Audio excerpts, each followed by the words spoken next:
Tommy G, we back about the Strait. New knowledge.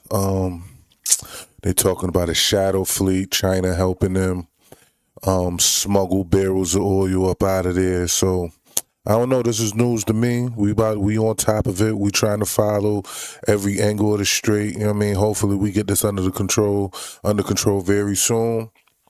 But let's get into this video. See what they talking about.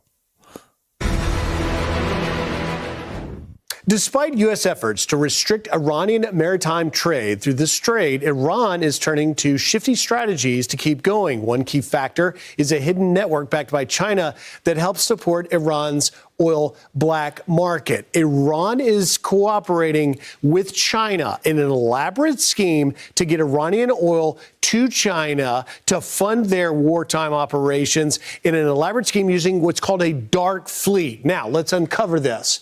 Iran has old aging ships that they've loaded oil on for years, and recently in months during the war, anticipating the war, we believe there's 90 million barrels of Iranian oil outside the Strait of Hormuz. They got that out before the blockade, and they've got roughly 1,500 ships of these aging ships. Now, here's the path. There's three phases. It starts in Iran. They load the old oil ships and send them all the way down here into what is a nautical no man's land.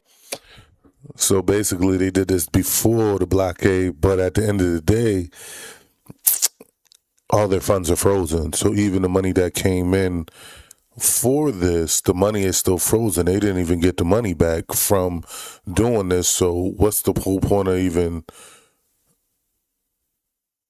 talking about this? Why? I don't know, man. Sometimes these media outlets, man, they really want us to lose, or I don't know what it is. And sometimes Fox News, I guess you can't always be right. You can't always be left. Sometimes you gotta just report on the news, and I can respect that. And called the Eastern Outer Port Limits. It's in the Strait of Singapore, just off the coast of Malaysia. And what happens there is the whole operations secrecy. They connect ship to ship to Asian, Chinese shipping ships that come in and they sit next to each other. They transfer the oil from the Iranian old ship into the new Asian ship, and they disguise it, mask it, and relabel it before it then goes up to China. Remember, 90% of Iranian oil is going to China. China gets 40% of all of their oil from Iran. This is the pipeline of the shadow fleet that's been going on. When they did the ship to ship, before they put them on there, they used disabling trackers to get the ships into this secret nautical no man's land. They paint over identity numbers of the ships so they can't be identified, and they change the flags from which the ships are coming from. And what happens when the ship happens, once it leaves the Strait and heads to China, it's relabeled as being from a questionable Malaysian source, and it's not tracked, and it's all done illegally, despite U.S. sanctions specifically on this oil. Let's bring in now Fox Business's Lauren Simonetti. This is what I'm hearing. 40% of your oil imported makes your country weak. And then 60% of your GDP depends on America buying your goods. So if America stopped buying and we stop your oil, China's weak. China's one of the weakest countries. To me, that's my opinion, because they don't have any natural gas that they make on their own. Every bit of their natural gas is imported. So for years, people always be talking about, oh, we're gonna have to go to war with China. China can't withstand no war. We shut down anything from buying, shut down their oil or their energy. Their countries, it will collapse in a matter of weeks.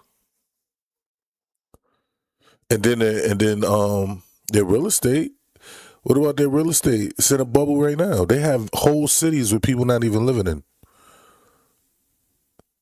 Whole empty cities. Built brand new cities. Please challenge me on that. You understand what I'm saying? Like, these are facts. They have empty cities. So their real estate has a bubble ready to explode. They have to import all of their natural resources, and 60% of their GDP depends on America buying their goods.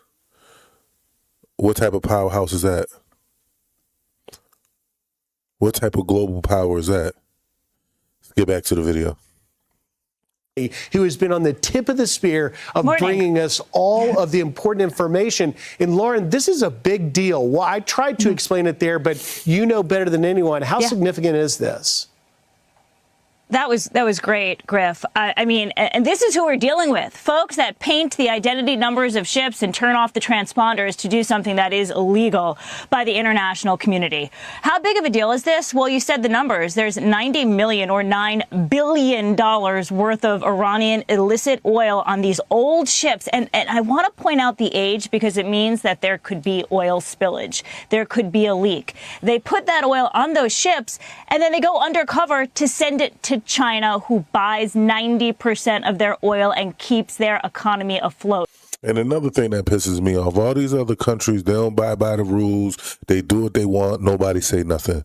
Nobody protests. Let America operate like that. America's the worst. America's this. America's that. This is what American citizens will say.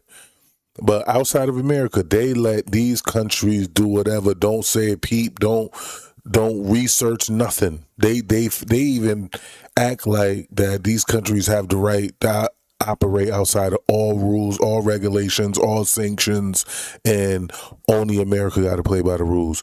America's the only one that has to have one hand tied behind his back and trying to make sure our economy doesn't crash, but we got to help everybody out that's breaking the rules. It's insane to me. We have had this blockade and we have had sanctions for years on the Iranian system.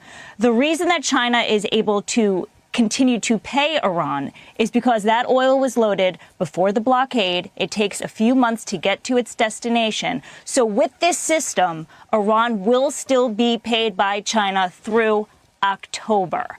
We have to wait this out. Still frozen. Yeah, you know, Tanker Tracker gave you some satellite images, and I want to show our viewers. I think it's so significant. This is a collection of the months that we have been seeing this operation. There it is. All of these ships side by side. That is the illegal, illicit. So if y'all got the pictures, you don't think the Army got the pictures? You don't think, if y'all know, you don't think Trump know? We know. We know what's going on. Transfer of this oil. And actually, you are hearing this morning that there may be something more coming on this. Okay, so these images are the clearest ones that we could find. This happening over the past few months, as we've noted, in an operation that's been choreographed for years. Thousands of these have taken place since the year 2019. If you look at the green ships in some of those photos, typically a green ship, as it appears on the satellite image, is the feeder ship. Right now, this morning, there is a stationary feeder that loaded just off of Karg Island in Iran. That's their main export terminal. And that feeder ship stays there. It keeps loading, and the red ships come up to it, hook up, they take the oil from the feeder ship, and they send it when they can through the Strait of Hormuz and down through that intricate pathway to the eastern outer ports limits and eventually to China. This rinse, wash, repeat. This is what they've been doing. We know about it. There's not much that you can do about it. China, what they do with all of this, they log zero imports of Iranian oil. They say they get nothing from Iran. Guess how much they got last year from Malaysia? Well, I should say in the first 4 months of this year, 126 million barrels of oil. Wow, that's unbelievable. And so they conceal it all. To your point about not being able to do anything, we are seeing the administration take action. Late Thursday afternoon, the Treasury Department put out a list of sanctions that were specifically targeting this shadow fleet, this dark fleet. But the reality is, as we're laying out, once they get this scheme into the little nautical no man's land that we're showing, there really isn't much it seems we can do. Yeah, you have to identify the ship, and if they have a tarp over it or if they've blacked out the numbers and shut off the AIS signals, what can you do? It's also, you're dealing with Malaysia. Malaysia has somewhat of a neutral foreign policy. So this is very difficult to police. The sanctions don't necessarily matter because when China gets their oil, they call them teapot refineries. They don't even operate within the international banking system. So they're using Chinese currency and all that. And then China they cite, foreign and international law saying we don't have to abide by these sanctions in some instances because they'll hurt our economy because they need the oil. Well, it seems the administration, like I said, they need the oil. And if any way that oil stops a little bit, their economy is in trouble. But I'm going to stop the video right here. You can do your own research. I'm going to put the link in the description. Like, share, subscribe, hit the notification. That's all free. Holla at me, Tommy G Reacts, Tommy G TV. I'm out.